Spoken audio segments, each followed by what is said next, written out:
Hello दोस्तों, स्वागत है आपका हमारे YouTube channel the audio story में। आज की कहानी है बारिश का एक दिन। शहर में आज फिर बारिश थी। भारी बादल आसमान में ऐसे झूल रहे थे जैसे किसी ने सारे गम उसी में टांग दिए हों। सड़कों पर पानी का सैलाब, गलियों में बच्चों की हंसी और चाय की दुकानों से उठती भाप, सब कुछ जैसे किसी पुरानी याद को छू रहा था। आरव अपनी खिड़की से बाहर देख रहा था। कॉफ़ी का मग उसके हाथ में ठंडा पड़ चुका था, पर उसकी आंखों में एक गर्म दर्द अब भी तैर रहा था। वह बारिश को हमेशा से पसंद करता था, लेकिन आज की बारिश अलग थी। यह बारिश उसे उसकी अदिति की याद दिला रही थी। 3 साल पहले की बात है। यही बरसात का मौसम था जब आरव की मुलाकात अदिति से हुई थी। कॉलेज के बाहर एक पुरानी चाय की दुकान पर वह सफ़ेद छतरी लिए खड़ी थी और हवा के एक झोंके ने उसकी किताबों को उड़ा दिया था। आरव ने झुककर वह किताब उठाई। आपकी किताबें उड़कर बारिश में कविता बन गई, उसने मुस्कुरा कर कहा। अदिति हंसी, वही हंसी जिसने बाद में आरव की जिंदगी को रोशन कर दिया। वह दोनों अक्सर उस चाय की दुकान पर मिलने लगे। बारिश उनका बहाना बन गई और चाय उनका रिश्ता। आरव के लिए अदिति कोई आम लड़की नहीं थी, वह उसकी प्रेरणा थी, उसका सुकून। अदिति अपने सपनों में खोई रहने वाली भावुक मगर मजबूत लड़की थी।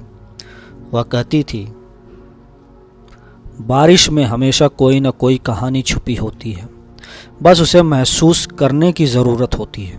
और शायद आरव ने वही कहानी महसूस कर ली थी।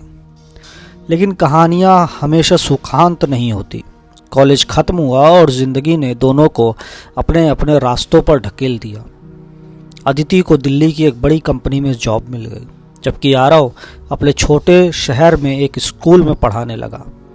वह दोनों रोज़ बात करते थे, लेकिन धीरे धीरे फासले बढ़ने लगे।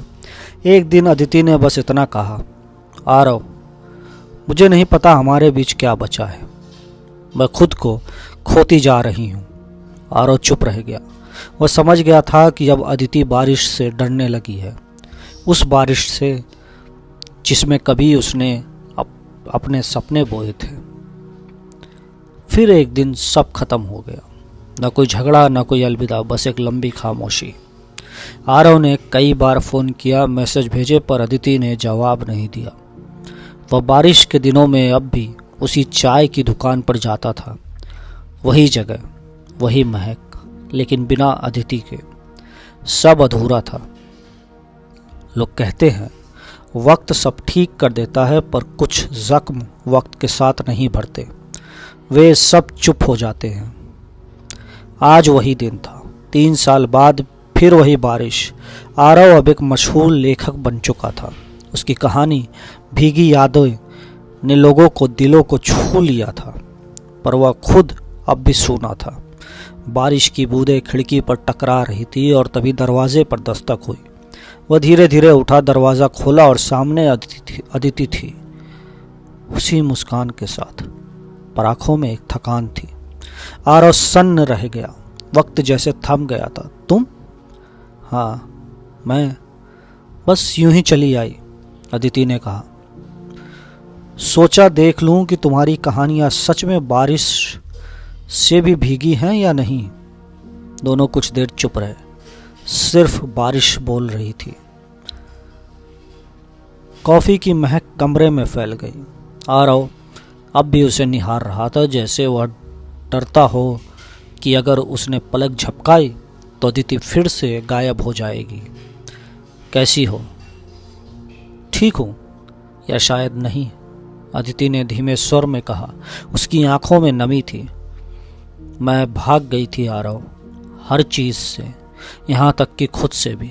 मैंने सोचा था शहर की रोशनी मुझे खुश कर देगी, लेकिन वहाँ सब कुछ शोर था, कोई सुनने वाला नहीं। आरव ने कुछ नहीं कहा। वह जानता था कुछ दर्द शब्दों से नहीं बांटे जा सकते। तुम्हारी किताब पढ़ी, अदिति ने कहा। हर पन्ने में मैं थी, पर जिस कहानी में मैं मर गई थी वो सच्ची ही थी नहीं। आरव ने मुस्कुराकर कहा, वो कहानी नहीं थी, वो मेरा इंतज़ार था। दोनों के बीच फिर वह चुप्पी उतर आई, पर इस बार वह चुप्पी बोझ नहीं थी, वह सुकून थी। अदिति ने खिड़की के बाहर देखा। अब भी बारिश तुम्हें पसंद है? अब भी? आरव ने कहा, क्योंकि उसमें तुम हो। अदिति ने धीरे से कहा, क्या हम फिर से शुरुआत कर सकते हैं? आरव ने जवाब नहीं दिया। वह उठा अदिति के पास गया और खिड़की खोल दी। बारिश की बूंदें अंदर आने लगी। दोनों ने हाथ फैलाए, जैसे वक्त की सारी दूरी उसी बारिश ने धो दी हो। अगले दिन दोनों उसी पुरानी चाय की दुकान पर पहुंचे। वही बूढ़ा दुकानदार, वही मिट्टी की खुशबू, वही बूंदें। दुकानदार मुस्कुराया, अरे बेटा, तुम दोनों फिर साथ आए। बारिश तो हमेशा तुम्हें ही मिलवाती है। दोनों हंस पड़े। अदिति ने आरव की ओर देखा। कभी सोचा नहीं था बारिश इतनी दयालु भी हो सकती है।